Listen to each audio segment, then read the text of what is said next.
आपने कहा, हम पहली बात जो आप लोग कह रहे राजनीति से हम किस पद पे है कि इस्तीफा दे दें? हाँ ना, सुन रहे हैं, आ रहे हैं, किस पद पर है कि इस्तीफा दे दें? आप एक मिनट, आपने सवाल, एक मिनट रुकिए, आपने सवाल किया है, जायज बात है। आपने कहा था कि 25 से ज्यादा आएगा तो आप संन्यास ले लेंगे। तो भैया किस पद पर हैं जिससे मैं इस्तीफा दे दूं? अगर किसी पद पर हैं, ये तो नहीं कहा था कि बिहार छोड़कर चले जाएंगे, बिहार में रहेंगे और राजनीति नहीं, बिल्कुल बिल्कुल, अरे भाई, हाँ बिल्कुल, एक मिनट, बिल्कुल राजनीति छोड़ देंगे, राजनीति छोड़े हुए हैं, हम तो राजनीति करते ही नहीं हैं। लेकिन ये नहीं कहा है ना कि बिहार के लोगों की बात कहना छोड़ देंगे, ये तो नहीं कहा है?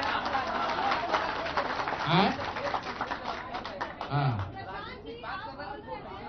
नहीं, आपने, ऐसा है, हमने कहा कि अगर 25 से ज्यादा सीट आएगा तो राजनीति छोड़ देंगे, बिल्कुल बात पर कायम है। लेकिन ये तो नहीं कहा कि ये 30,000 करोड़ रुपया में वोट खरीदेंगे। अब आप कह रहे नहीं, वोट उन्होंने नहीं खरीदा है, तो हमने कहा अगर नहीं खरीदा है तो 2 लाख रुपया दे दीजिए, हम बिल्कुल छोड़ देंगे। एक मिनट रुकिए, अरे सुन तो लो, सरकार क्या विज्ञप्ति पढ़ लो जिस पर सरकार ने, हाँ बिल्कुल बिल्कुल बिल्कुल, नहीं, ऐसा है, बिल्कुल हम भी सभी की बात नहीं कर रहे हैं।